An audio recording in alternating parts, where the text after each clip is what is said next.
Bienvenue dans Réussite, votre mag éco réalisé en collaboration avec la CCI de Troyes et de l'Aube. Ce mois-ci, nous allons faire toute la lumière sur une entreprise qui résiste au temps et à la crise. Plus d'infos dans ce sommaire. Dorothée Lenoir est le grand témoin de Réussite. Elle dirige Ambiance d'Abat-Jour, une entreprise familiale qui fabrique des abat-jours pour une clientèle hôtelière notamment. Cette PME Driat est l'une des dernières à pratiquer ce métier avec succès en France.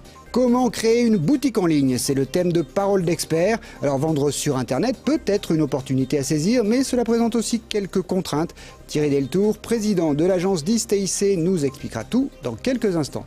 Enfin, dans le Zoom du mois, nous vous présenterons une nouvelle manière d'embaucher via le groupement d'employeurs. Le système est simple. Un salarié partage en fait son temps de travail entre plusieurs entreprises.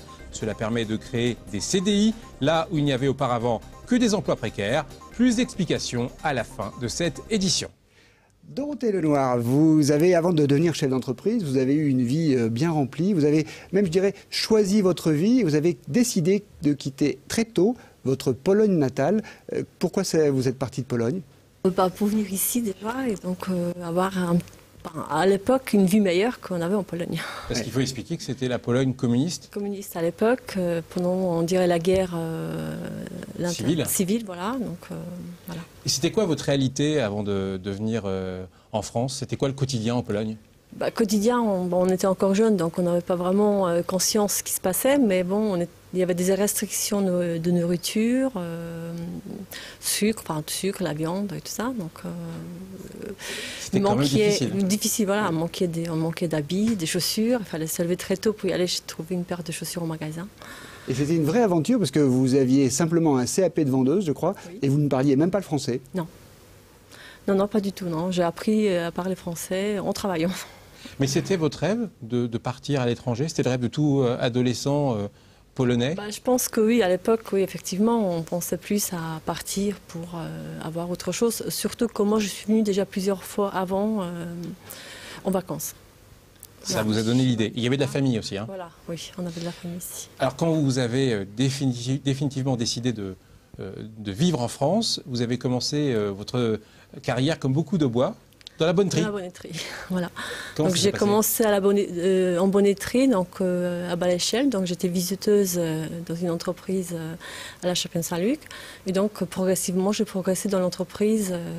Donc je suis devenue patronnière modéliste à la fin, au bout d'11 ans de carrière. Mais comment on vit ce changement? La Pologne, les tickets de rationnement, pas d'avenir, et puis tout d'un coup, voilà, c'est-à-dire qu'on est un petit peu impressionné déjà de retrouver dans les magasins tellement de choses que voilà, qu'on n'avait pas idée que ça existait. Donc après, bon, le travail, ça pourrait permettre d'acheter autre chose que ce qu'on n'avait pas là-bas. Mais c'était du coup une fierté de travailler? Oui, bien sûr, oui. Un vrai plaisir. Oui, tout à fait, oui.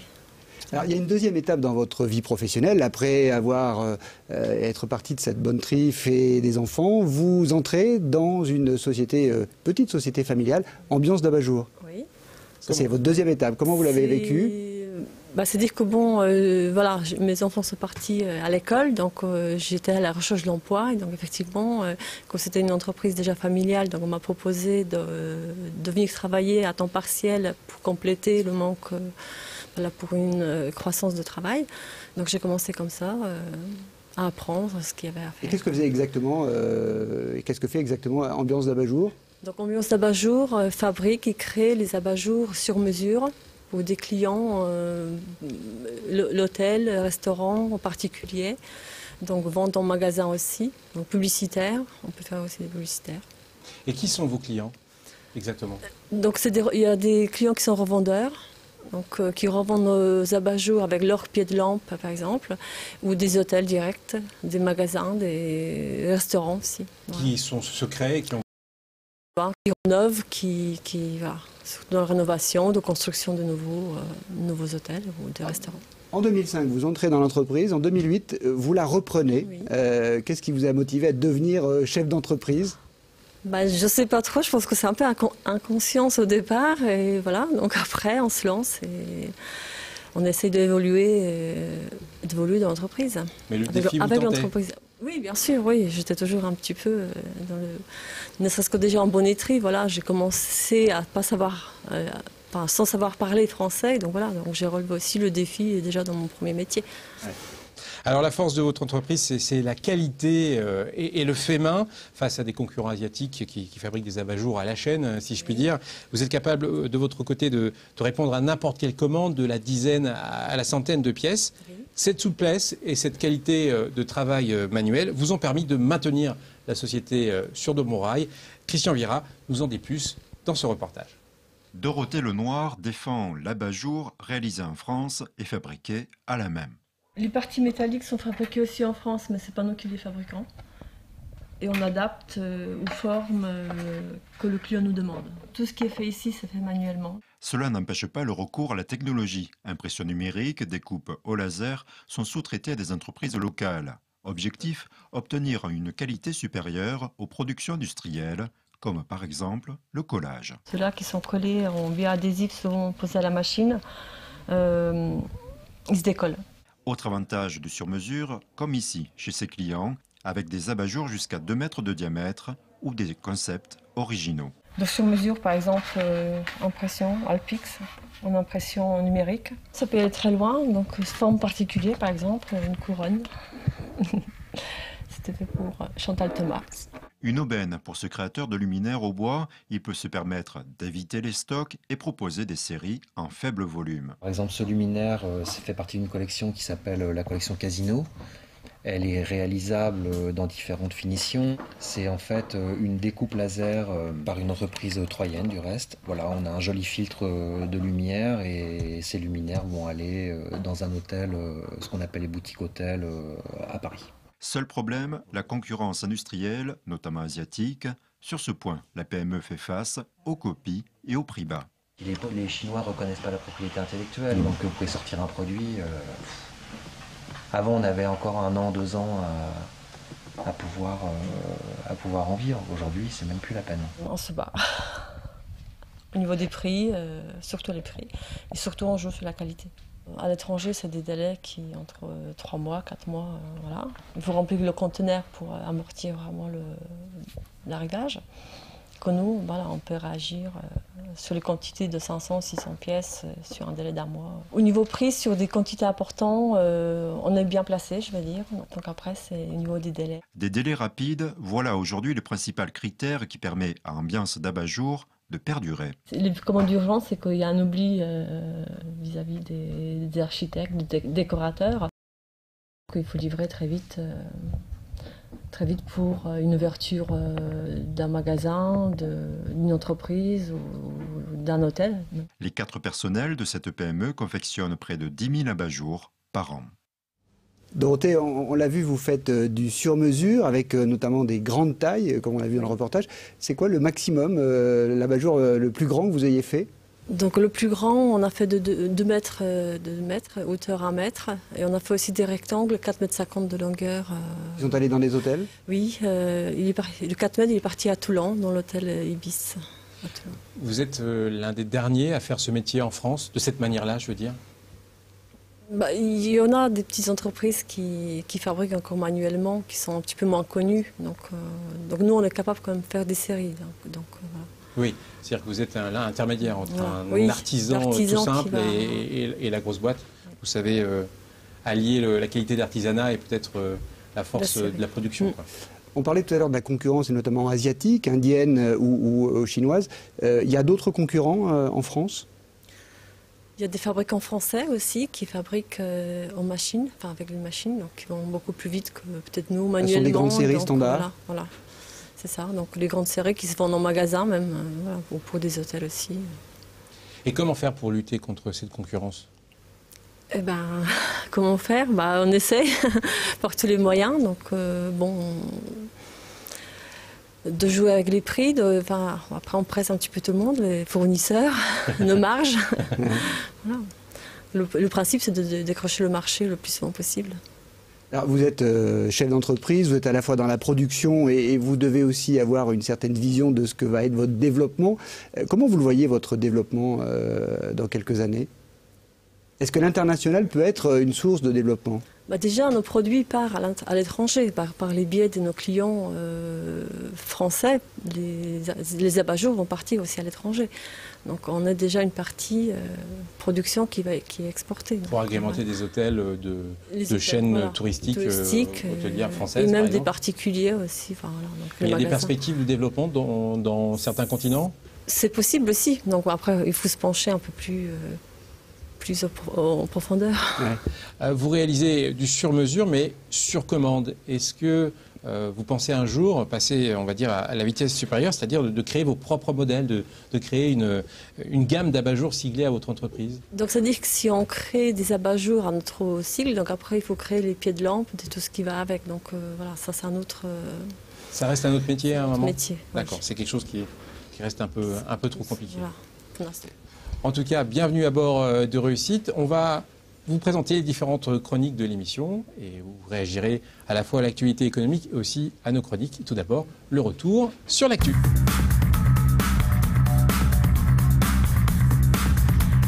Le chômage, de nouveau en hausse dans l'Aube, une augmentation de 0,7% au mois d'avril. Il y a dans le département 18 541 personnes inscrites à Pôle emploi, Bruno.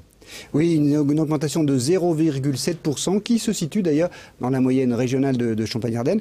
La tendance de ces derniers mois qu'on a présentée ici se confirme, c'est-à-dire que la situation s'améliore peu à peu pour les moins de 25 ans, mais par contre elle se dégrade malheureusement pour les plus de 50 ans. Dorothée, votre credo, on l'a vu dans le reportage, c'est la qualité, le fait main et la qualité, mais vous nous aviez dit en préparant l'émission que vous aviez du mal à trouver des collaborateurs sérieux, ou en tout cas qui aient envie de travailler dans ce métier-là. C'est toujours le cas? C'est toujours le cas. Donc c'est un métier qui est un petit peu manuel, vraiment manuel et donc de précision, parce qu'à un millimètre près, donc voilà, sur certains montages, donc il faut que ce soit bien préparé. Ouais. Et c'est vrai, c'est un métier calme, tranquille, donc on est un petit peu, je ne sais pas si c'est ça qui fait fuir un petit peu les gens. Ou... À 1 millimètre près, on peut rater la bâgère. Voilà. D'accord, ça peut faire un petit peu peur au départ. Non, mais bon, voilà, donc bon, il y a toujours un moyen de rattraper, mais c'est pour vous dire que c'est un métier de précision. Donc, En tout cas, avis à la population, vous êtes toujours en recherche partielle? Toujours en recherche partielle. Autre info de ce mois, le site Michelin de la Chapelle-Saint-Luc a inauguré le mois dernier donc un nouveau bâtiment de 10 000 mètres carrés entièrement dédié à la logistique. L'objectif est d'améliorer les conditions de travail des 50 salariés responsables de l'expédition des pneus agricoles produits. Un investissement de 5 millions d'euros qui est un bon signe de l'attachement de Michelin au site Chapelain. C'est assez rare pour être souligné. Le centre de télécommunication de Bersonnet en Othe a ouvert ses portes aux journalistes le mois dernier, à l'initiative de Canal 32. Installé au cœur du Pays d'Othe, ce site, qui appartient à Orange, comprend 26 antennes paraboliques géantes qui permettent des télécommunications via des satellites. C'est la plus grande installation de ce genre en Europe. Les clients concernés sont des ministères ou des ambassades à la recherche de liaisons sécurisées, ou bien encore des groupes industriels ou des ONG. Le bilan des foires de Champagne 2014 est positif. L'événement du printemps au Parc des Expos de Troyes a rassemblé fin mai plus de 51 000 visiteurs, soit 2% de plus par rapport à l'année précédente. Les animations ont été plébiscitées.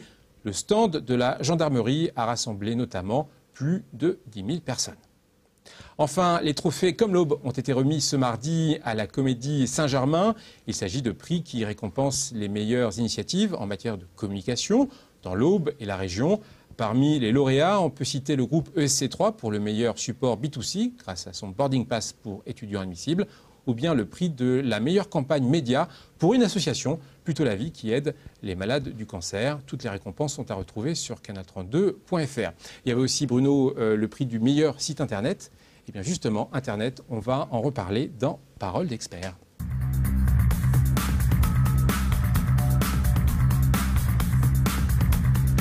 Acheter sur Internet, c'est un réflexe que nous avons de plus en plus.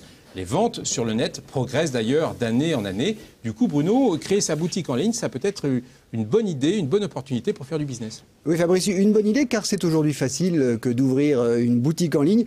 facile en apparence. On ne devient pas un pro de la vente sur Internet sur un simple clic de souris. Alors pour nous éclairer sur ce sujet, nous avons donc invité un expert, Thierry Deltour, le président de l'agence 10 TIC. Thierry, tout d'abord, très rapidement, qu'est-ce que c'est exactement que l'agence 10 TIC ? Eh bien, l'agence 10 TIC, c'est une association en fait, qui a été créée sous l'impulsion de la CCI il y a une dizaine d'années. Elle regroupe aujourd'hui 15 professionnels du numérique, du digital, des technologies de l'information et de la communication. Elle a pour vocation en fait, de faire connaître les entreprises locales, parce qu'on a beaucoup d'entreprises auboises qui malheureusement vont chercher des compétences un peu en dehors du territoire. Et de sensibiliser les autres entreprises sur le sujet, comme vous le faites ce soir sur le sujet. Vous l'avez fait aussi pour le compte des ateliers numériques à la CCI. Est-ce que ouvrir une boutique en ligne, c'est à la portée de n'importe quel commerçant, de n'importe quelle entreprise ? L'ouvrir déjà. La réponse est oui, c'est vrai. C'est énormément facilité depuis 5 ou 6 ans. Maintenant, c'est vraiment très accessible. Ça n'empêche pas qu'il y a des difficultés, je pense qu'on en parlera un peu plus tard, mais la réponse est oui. Bon, alors justement, les difficultés, les pièges à éviter, c'est le gros de cette intervention ce soir. Que faut-il éviter ou que faut-il faire ou ne pas faire quand on veut créer une boutique en ligne ? Je pense que la première décision à prendre, c'est de ne pas prendre de décision trop rapide. C'est-à-dire que comme tout projet, vendre en ligne, c'est vendre. C'est d'abord vendre. Donc vendre quoi ? Vendre à qui ? Vendre, on en parlait tout à l'heure, est-ce que c'est à l'export ? Est-ce que c'est sur le plan local ? Est-ce que c'est sur le plan simplement national ? Comment on va s'organiser ? Quel volume on veut faire ? Est-ce qu'on va savoir produire ? On a des exemples d'entreprises qui ont commencé à vendre mais qui n'arrivaient plus à produire. Savoir expédier ? Savoir expédier, toute la logistique, ça c'est important. En fait, cette phase de réflexion, c'est de la stratégie. On a 2 types d'entreprises, des entreprises qui vendent déjà et qui veulent continuer de vendre en ligne. Ça pourrait être le cas, par exemple, qu'on a vu tout à l'heure, pourquoi pas. Et puis d'autres qui sont directement des business models de vente en ligne. Donc ça se gère différemment. Donc, premièrement, bien réfléchir à sa stratégie d'entreprise et ensuite s'entourer. On en parlera un petit peu après. S'entourer parce qu'on ne peut pas faire tout seul. Il y a quelques personnes qui y arrivent, mais ça, ce sont les exceptions. Donc, est-ce qu'on veut tous être exceptionnels ? Est-ce qu'on peut tous être exceptionnels ? Sûrement pas. Alors, à la portée de tout le monde, c'est l'accès aux techniques, mais l'accès financier. Est-ce que ça coûte cher d'ouvrir une boutique en ligne ? Alors, là, on a réfléchi, on a fait un petit brainstorming il n'y a pas si longtemps, justement, et en fait, c'est complètement aléatoire. C'est-à-dire qu'on peut très bien réussir en ayant investi peu. Et on peut très bien échouer en ayant investi beaucoup. On a les 2 cas de figure. Donc, il n'y a pas de règle pour investir. Simplement, il faut quand même se dire que, de toute façon, dans l'économie normale, puisque là, on n'est pas dans l'économie virtuelle, quand même, on est dans la vraie économie, un business plan, un business model se fait quand même avec un retour sur investissement. Donc, peu d'investissement, souvent, c'est quand même peu de retour. Mais on peut commencer petit quand même. On peut commencer petit parce que la technologie permet de grandir très très vite. Et une dernière question, justement vous parliez tout à l'heure d'assistance. Est-ce qu'il vaut mieux se faire assister et par quel type de professionnel ? Ça c'est le plus important. Rares sont les chefs d'entreprise qui font leurs propres produits, qui font leur propre comptabilité, qui font leur propre expédition, qui font tout.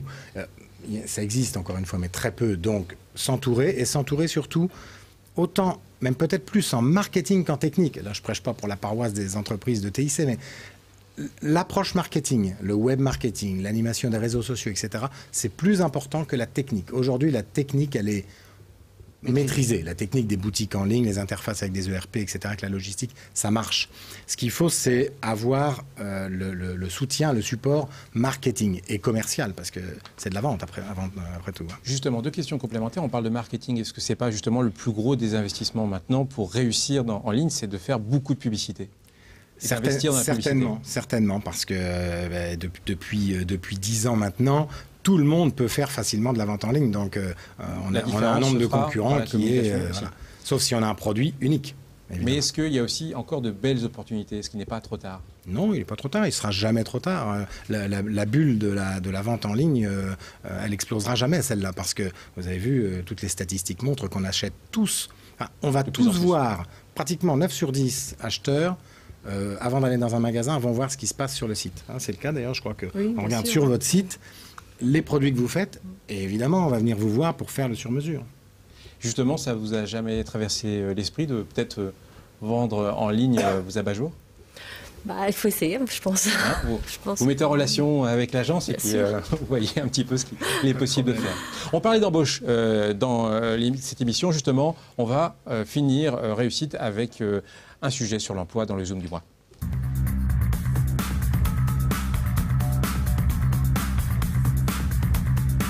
En période de crise, c'est sûrement l'une des solutions pour améliorer le marché de l'emploi. Nous avons parlé dans le Zoom du mois du groupement d'employeurs, un procédé qui permet à un salarié de bénéficier d'un temps complet en partageant ses journées de travail entre plusieurs entreprises. Les explications de Christian Vira. Auparavant, Vanessa travaillait ici 9 mois par an en CDD. En avril dernier, son entreprise lui a proposé de décrocher un CDI à temps plein. Particularité, elle se partage entre 2 activités. Ici, au sein des établissements CEMOA, je suis conductrice de machine. Je m'occupe de tout ce qui est la préparation, la sortie du chocolat dans les machines, les préparations des commandes. Et au sein de UFP International, je suis sur ligne à reconditionner des cartouches d'encre d'imprimante. Ça fait 2 emplois différents. Une opportunité pour Vanessa rendue possible grâce au groupement d'employeurs. Vanessa a un seul contrat. Son emploi du temps se partage désormais entre plusieurs entreprises qui adhèrent au même groupement. Une solution simple qui concilie sécurité pour les salariés et flexibilité pour les entreprises. Moi, j'ai discuté avec des salariés qui me disaient si je ne trouve pas un autre emploi en dehors de chez vous, alors je vais partir, je vais quitter le territoire. Et pour nous, c'est une situation problématique dans le sens où c'est un personnel formé, compétent, dont nous avons besoin. Et les laisser partir, c'est dommage. Et pour nous, l'assurance de passer par cette formule, c'est l'assurance de retrouver cette personne au moment où on en a besoin. Parce qu'au départ, nous sommes des entreprises qui avons une forme de saisonnalité et nous avons besoin de personnel à une période de l'année seulement. Donc nous n'avons pas vocation à garder ces personnels toute l'année et nous nous sommes dit qu'en nous mettant plusieurs autour d'une table, nous pourrions peut-être nous entendre de façon à combiner les emplois du temps de ces salariés et de leur proposer un emploi de manière durable. Une solution durable dont l'intérêt va bien au-delà des emplois saisonniers. Exemple, une entreprise peut bénéficier d'un salarié régulier mis à disposition 1 à 2 jours chaque semaine. On est parti plus sur des postes de production à la base parce que c'était vraiment la demande des entreprises, mais on a aussi par exemple un responsable ressources humaines qui est partagé entre plusieurs entreprises. L'idée c'est de proposer aussi des postes comme ça, donc on pense par exemple à un responsable qualité. Plus on va avoir d'entreprises adhérentes, plus on va avoir aussi de possibilités pour nos salariés. Aujourd'hui, le groupement d'employeurs Convergence compte 7 entreprises et poursuit le développement du nombre d'adhérents. À terme, 30 salariés devraient concilier contrat en CDI et emploi multiples.